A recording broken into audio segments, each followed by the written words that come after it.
Hola mundo, bienvenidos. Continuamos con la lectura de la carta encíclica Fratelli Tutti del Santo Padre Francisco, que trata sobre la fraternidad y la amistad social. En esta ocasión vamos a dar lectura al capítulo 3, titulado Pensar y gestar un mundo abierto. Iniciemos. Un ser humano está hecho de tal manera que no se realiza, no se desarrolla ni puede encontrar su plenitud si no es en la entrega sincera de sí mismo a los demás. Ni siquiera llega a reconocer a fondo su propia verdad si no es en el encuentro con los otros.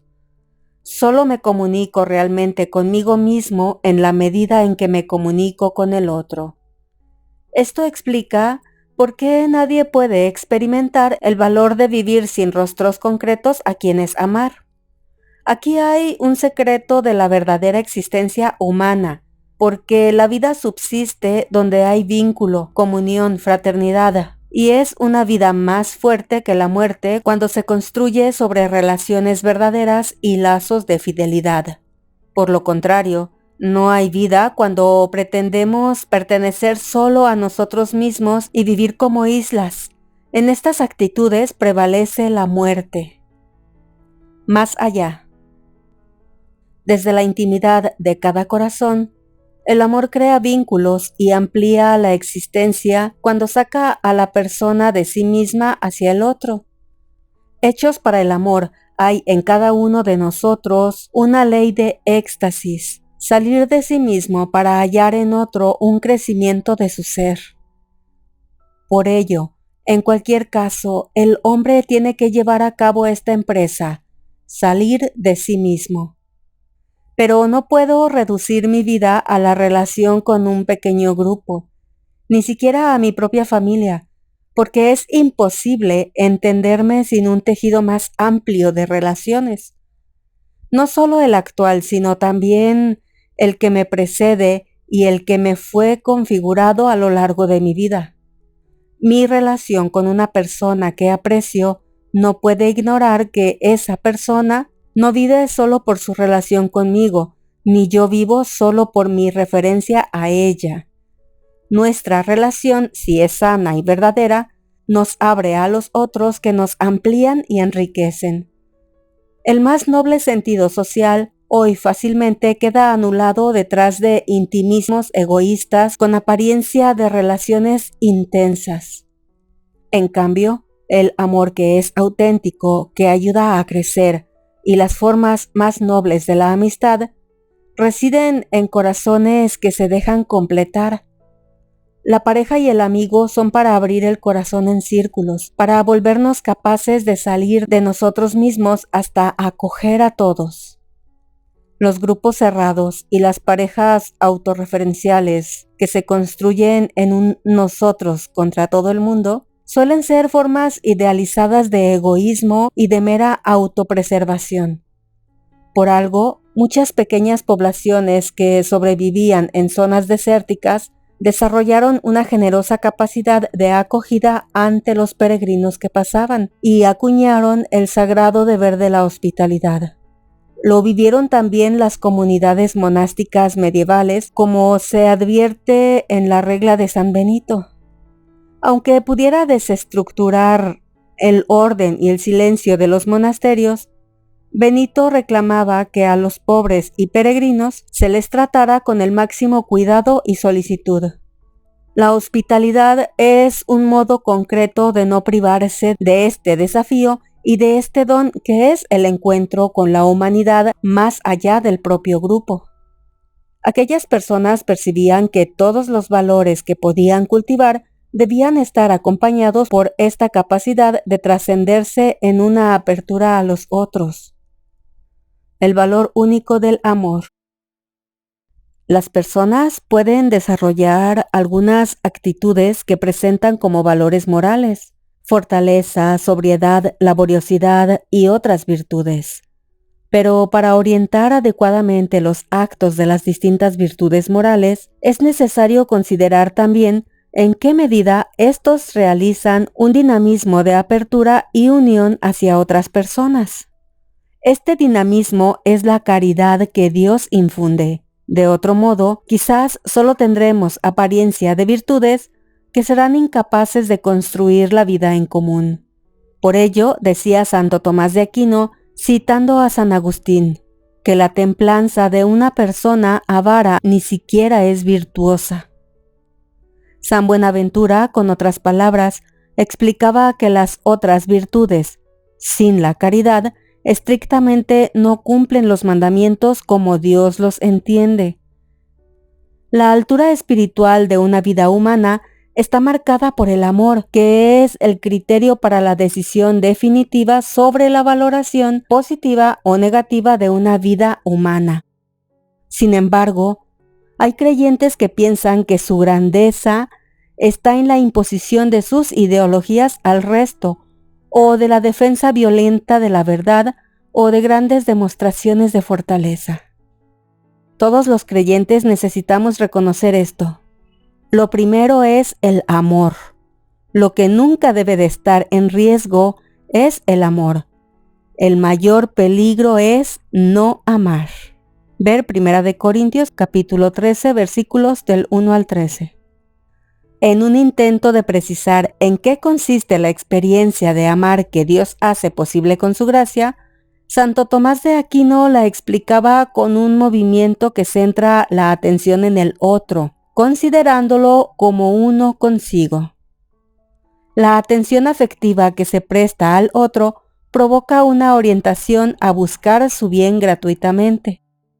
Todo esto parte de un principio, de una valoración, que en definitiva es lo que está detrás de la palabra caridad.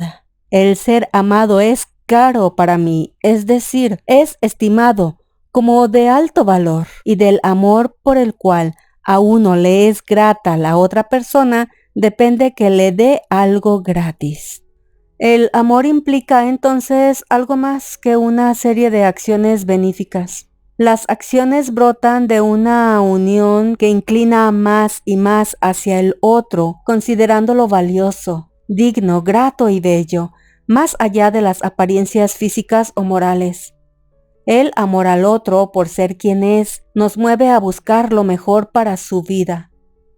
Solo en el cultivo de esta forma de relacionarnos haremos posible la amistad social que no excluye a nadie y la fraternidad abierta a todos.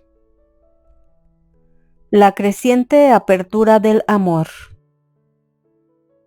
El amor nos pone finalmente en tensión hacia la comunión universal. Nadie madura ni alcanza su plenitud aislándose. Por su propia dinámica, el amor reclama una creciente apertura, mayor capacidad de acoger a otros, en una aventura nunca acabada que integra todas las preferencias hacia un pleno sentido de la pertenencia mutua. Jesús nos decía, todos ustedes son hermanos. Mateo 23:8. Esta necesidad de ir más allá de los propios límites para las distintas regiones y países. De hecho, el número cada vez mayor de interdependencias y de comunicaciones que se entrecruzan en nuestro planeta hace más palpable la conciencia de que todas las naciones de la Tierra comparten un destino común. En los dinamismos de la historia, a pesar de la diversidad de etnias sociales y culturales, vemos sembrada la vocación de formar una comunidad compuesta de hermanos que se acogen recíprocamente y se preocupan los unos de los otros. Sociedades abiertas que integran a todos.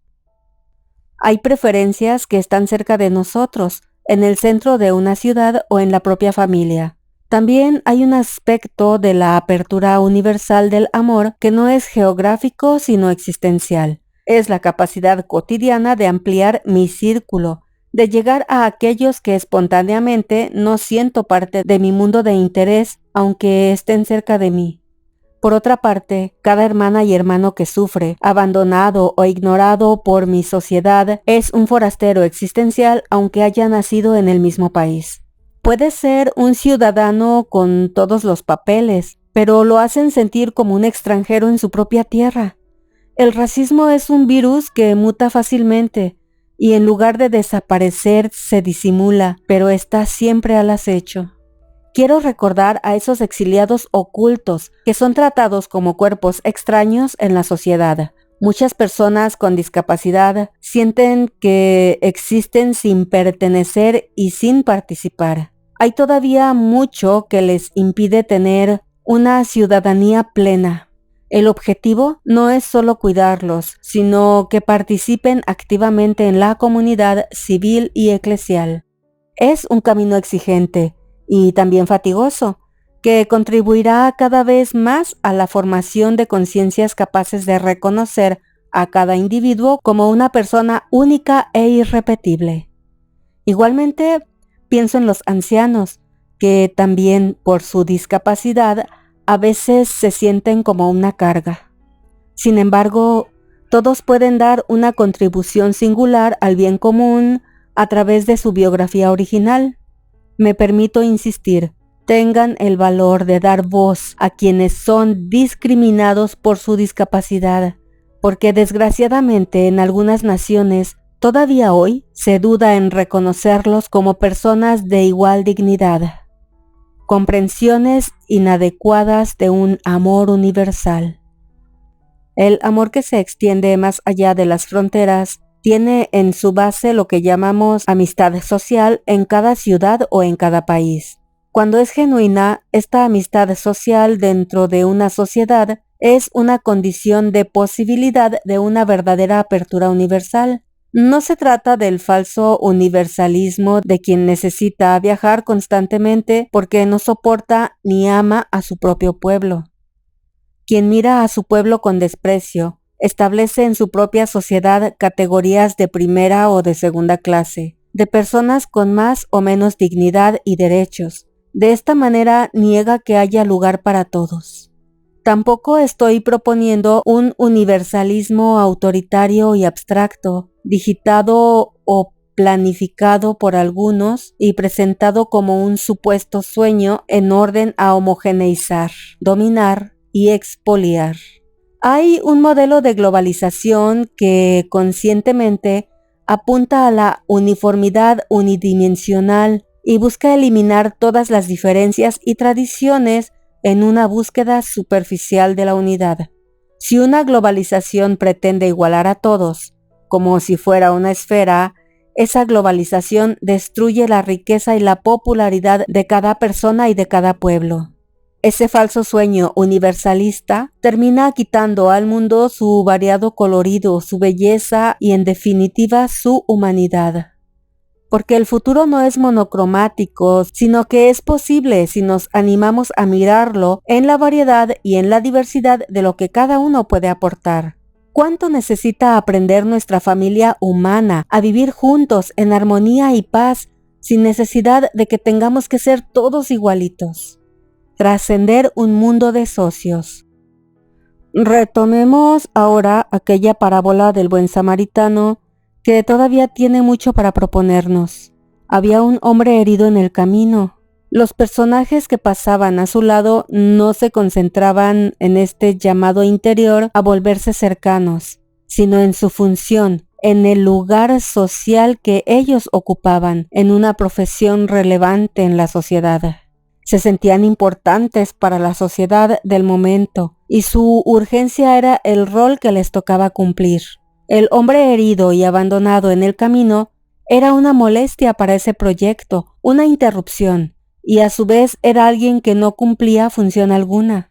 Era un nadie, no pertenecía a una agrupación que se considerara destacable, no tenía función alguna en la construcción de la historia. Mientras tanto, el samaritano generoso se resistía a estas clasificaciones cerradas, aunque él mismo quedaba fuera de cualquiera de estas categorías y era sencillamente un extraño sin un lugar propio en la sociedad.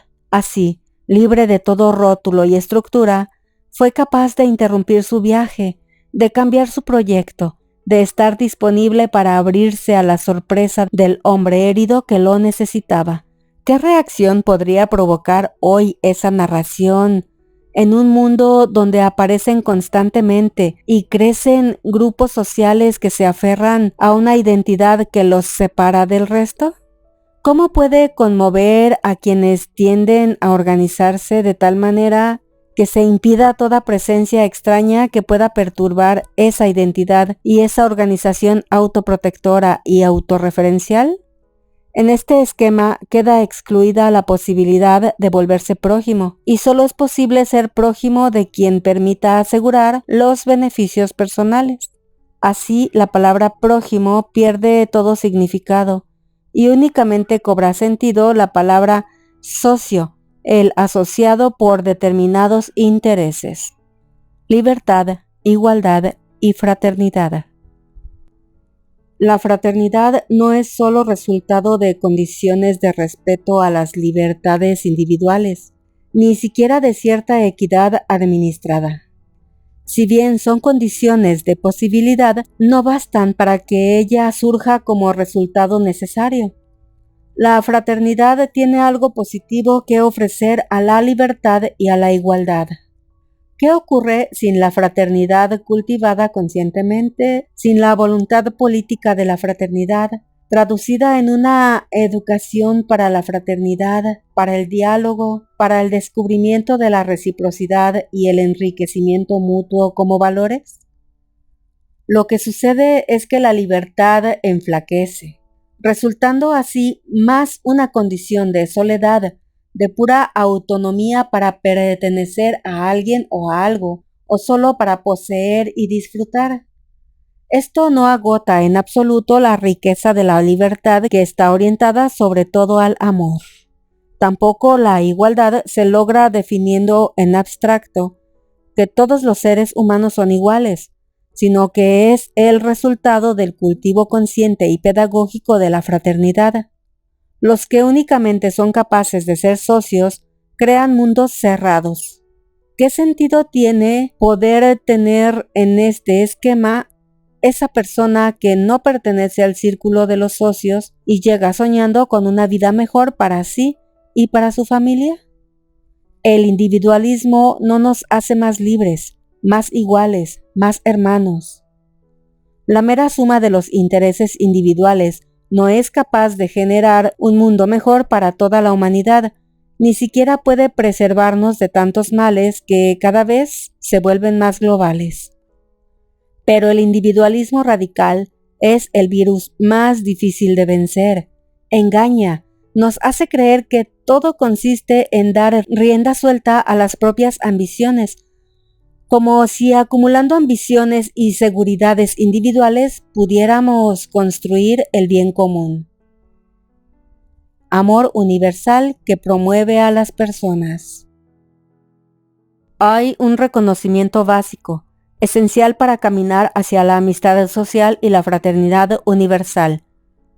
Percibir cuánto vale un ser humano, cuánto vale una persona, siempre y en cualquier circunstancia. Si cada uno vale tanto, hay que decir con claridad y firmeza que el solo hecho de haber nacido en un lugar con menores recursos o menor desarrollo no significa que algunas personas vivan con menor dignidad.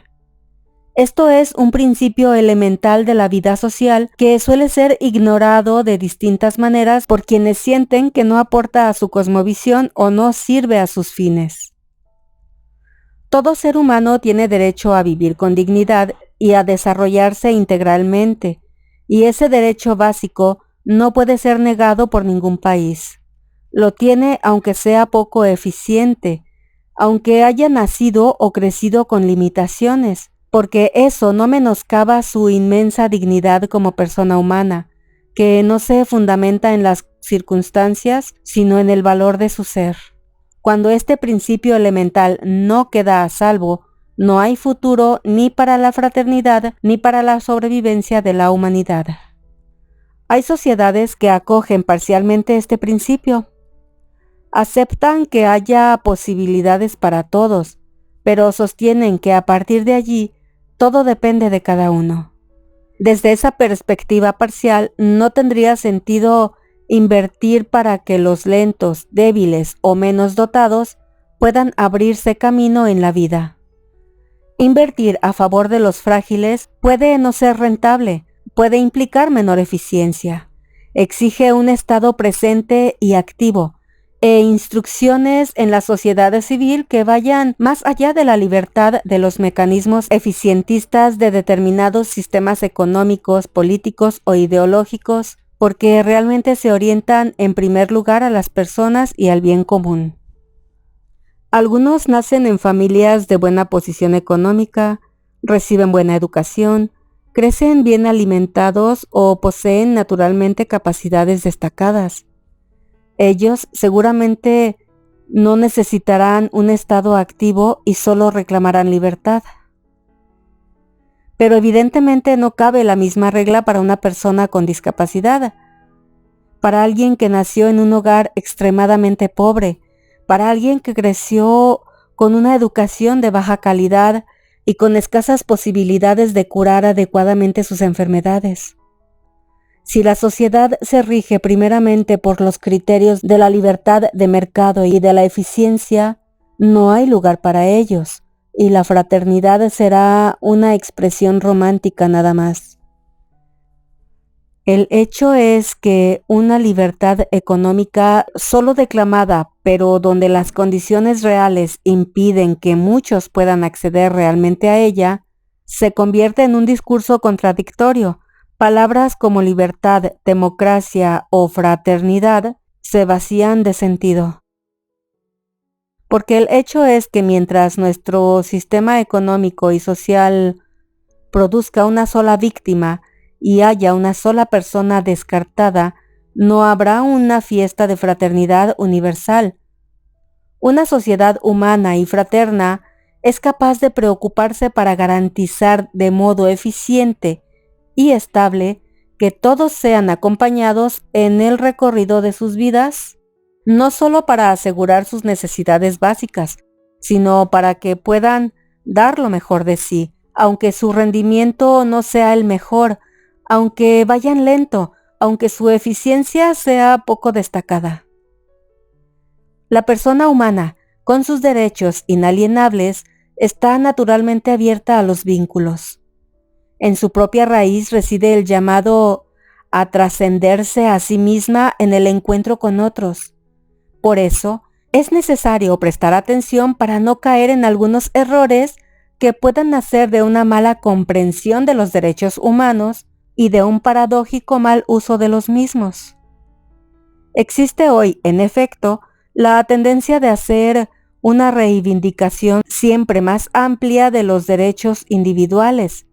Estoy tentado de decir individualistas, que esconde una concepción de persona humana desligada de todo contexto social y antropológico, casi como una mónada, monás, cada vez más insensible.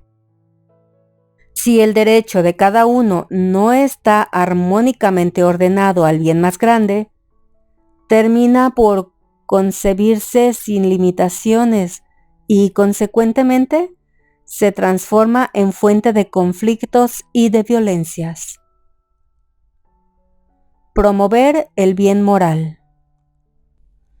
No podemos dejar de decir que el deseo y la búsqueda del bien de los demás y de toda la humanidad implican también procurar una maduración de las personas y de las sociedades en los distintos valores morales que llevan a un desarrollo humano integral.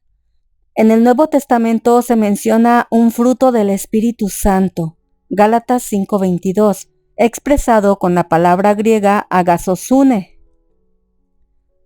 Indica el apego a lo bueno, la búsqueda de lo bueno. Más todavía, es procurar lo excelente, lo mejor para los demás, su maduración, su crecimiento en una vida sana, el cultivo de los valores y no solo el bienestar material. Hay una expresión latina semejante, benevolentia, que significa la actitud de querer el bien del otro. Es un fuerte deseo del bien, una inclinación hacia todo lo que sea bueno y excelente, que nos mueve a llenar la vida de los demás, las cosas bellas, sublimes, edificantes. En esta línea, vuelvo a destacar con dolor que ya hemos tenido mucho tiempo de degradación moral, burlándonos de la ética, de la bondad, de la fe, de la honestidad, y llegó la hora de advertir que esa alegre superficialidad nos ha servido de poco. Esa destrucción de todo fundamento de la vida social termina enfrentándonos unos con otros para preservar los propios intereses. Volvamos a promover el bien para nosotros mismos y para toda la humanidad, y así caminaremos juntos hacia un crecimiento genuino e integral. Cada sociedad necesita asegurar que los valores se transmitan, porque si esto no sucede, se define el egoísmo, la violencia, la corrupción en sus diversas formas, la indiferencia y, en definitiva, una vida cerrada a toda trascendencia y clausurada en intereses individuales. El valor de la solidaridad. Quiero destacar la solidaridad que, como actitud moral y actitud social, fruto de la conversión personal, exige el compromiso de todos aquellos que tienen responsabilidades educativas y formativas. En primer lugar, me dirijo a las familias llamadas a una misión educativa primaria e imprescindible. Ellas constituyen el primer lugar en el que se viven y se transmiten los valores del amor y de la fraternidad, de la convivencia y del compartir, de la atención y del cuidado del otro. Ellas son también el ámbito privilegiado para la transmisión de la fe, desde aquellos primeros simples gestos de devoción que las madres enseñan a los hijos. Los educadores y los formadores que, en la escuela o en los diferentes centros de asociación infantil y juvenil, tienen la ardua tarea de educar a los niños y jóvenes, están llamados a tomar conciencia de que su responsabilidad tiene que ver con las dimensiones morales, espirituales y sociales de la persona. Los valores de la libertad, del respeto recíproco y de la solidaridad se transmiten desde la más tierna infancia. Quienes se dedican al mundo de la cultura y de los medios de comunicación social tienen también una responsabilidad en el campo de la educación y la formación, especialmente en la sociedad contemporánea, en la que el acceso a los instrumentos de formación y de comunicación está cada vez más extendido.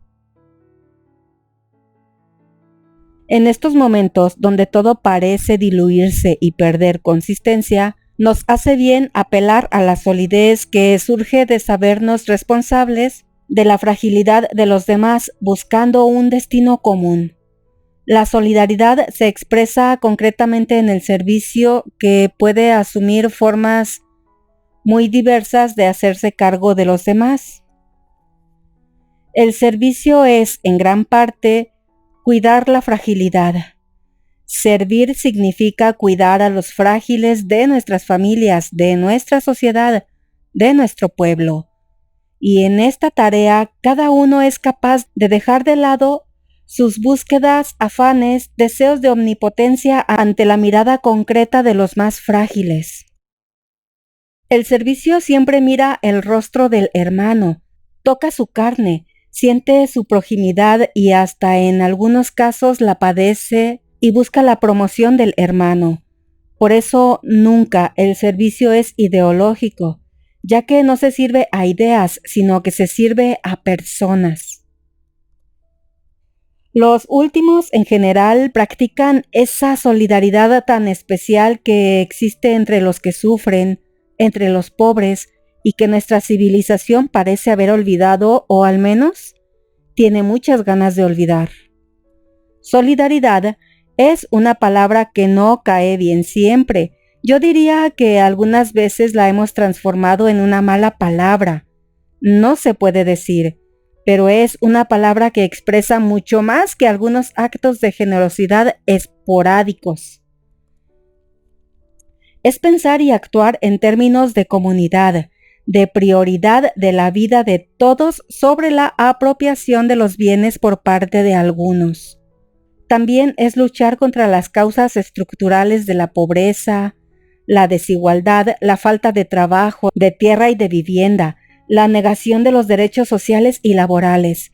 Es enfrentar los destructores efectos del imperio del dinero.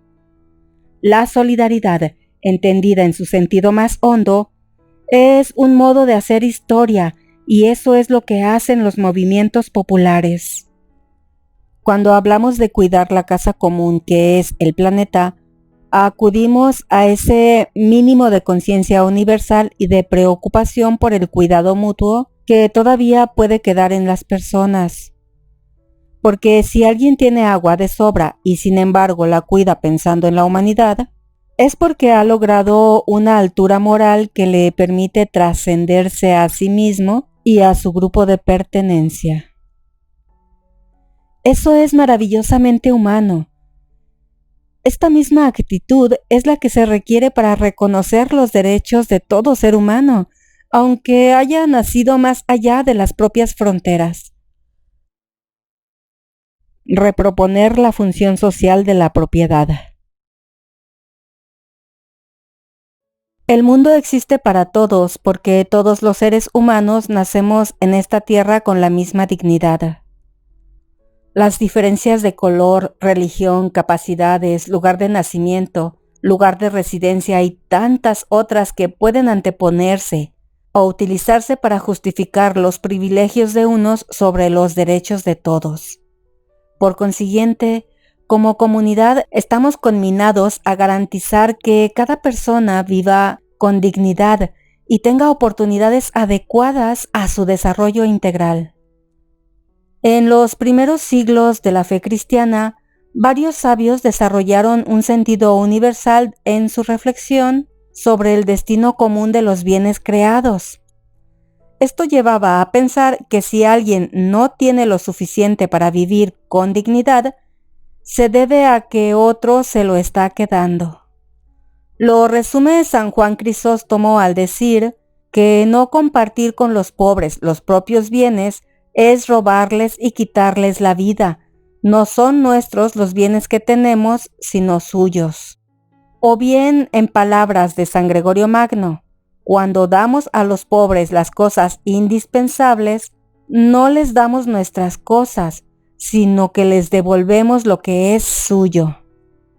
Vuelvo a hacer mías y a proponer a todos unas palabras de San Juan Pablo II, cuya consistencia quizás no ha sido advertida. Dios ha dado la tierra a todo el género humano para que ella sustente a todos sus habitantes, sin excluir a nadie ni privilegiar a ninguno. En esta línea recuerdo que la tradición cristiana nunca reconoció como absoluto o intocable el derecho de la propiedad privada y subrayó la función social de cualquier forma de propiedad privada. El principio del uso común de los bienes creados para todos es el primer principio de todo el ordenamiento ético-social. Es un derecho natural, originario y prioritario. Todos los demás derechos sobre los bienes necesarios para la realización integral de las personas, incluidos el de la propiedad privada y cualquier otro, no deben estorbar, antes, al contrario, facilitar su realización, como afirmaba San Pablo VI. El derecho a la propiedad privada solo puede ser considerado como un derecho natural secundario y derivado del principio del destino universal de los bienes creados. Y esto tiene consecuencias muy concretas que deben reflejarse en el funcionamiento de la sociedad. Pero sucede con frecuencia que los derechos secundarios se sobreponen a los prioritarios y originarios, dejándolos sin relevancia práctica. Derechos sin fronteras. Entonces nadie puede quedar excluido, no importa dónde haya nacido, y menos a causa de los privilegios que otros poseen porque nacieron en lugares con mayores posibilidades.